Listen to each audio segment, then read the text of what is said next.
பார்த்துக்கிட்டு இருக்க அனைத்து நல்ல உள்ளங்களுக்கும் இந்த கலை நினைய வணக்கம். நீங்க பார்த்துக்கிட்டு இருக்கிறது இன்னொரு சினிமா சேனல். வாங்க இன்னைக்கான வீடியோக்குள்ள போகலாம்.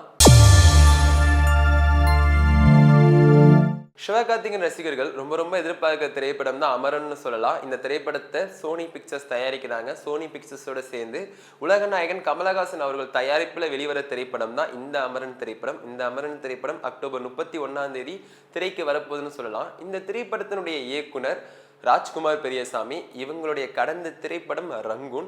இந்த திரைப்படத்துல சாய் பல்லவி அவர்களும் ஒரு முக்கியமான கேரக்டர் பிளே பண்ணிருக்காங்கன்னே சொல்லலாம். சாய் பல்லவி அவங்களுக்கான கேரக்டர் ப்ரோமோவா இப்ப ரீசெண்டா ரிலீஸ் பண்ணியிருந்தாங்க.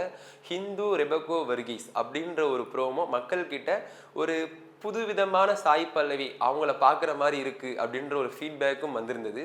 அது மட்டும் இல்லாமல் ஜிவி பிரகாஷ் அவர்கள் ஒரு பேட்டியில் என்ன சொல்கிறாங்கன்னா, இது முழுக்க ஒரு ஆக்ஷன் திரைப்படம் தான், ஆனால் ஒரு நாஸ்டாலஜிக்கான லவ் போர்ஷன் இருக்குது. இந்த படத்துக்கு நான் 5 பாடல் தான் ரெடி பண்ணியிருந்தேன். இந்த படம் ஃபுல்லாக பார்த்ததுக்கப்புறம் 2 பாடல்கள் நான் சேர்த்துருக்கேன் அப்படின்னு ஜிவி பிரகாஷ் அவங்க சொல்லியிருக்காங்க.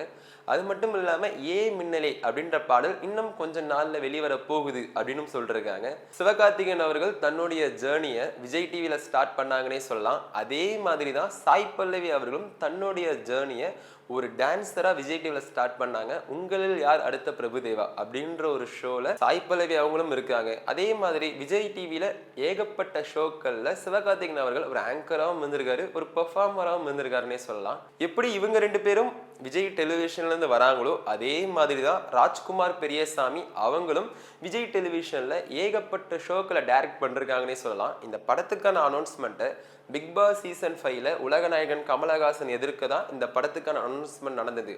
பிக் பாஸ் சீசன் 5ல தான் இந்த படத்துக்கான அனௌன்ஸ்மெண்ட் நடந்ததுன்னே சொல்லலாம். அதில் கமலஹாசன் அவர்களும் சொல்லியிருப்பாங்க, ராஜ்குமார் பெரியசாமி பிக் பாஸ் ஷோவும் டைரக்ட் பண்ணிருக்காங்கன்னு சொல்லியிருக்காங்க. அது மட்டும் இல்லாமல் சிவகார்த்திகேயன் ஆங்கர் பண்ண பல ஷோக்களை எப்படி நெல்சன் டைரக்ட் பண்ணாங்களோ அதே மாதிரி தான் ராஜ்குமார் பெரியசாமியும் டைரக்ட் பண்ணிருக்காங்க அப்படின்னு சொல்லியிருக்காங்க.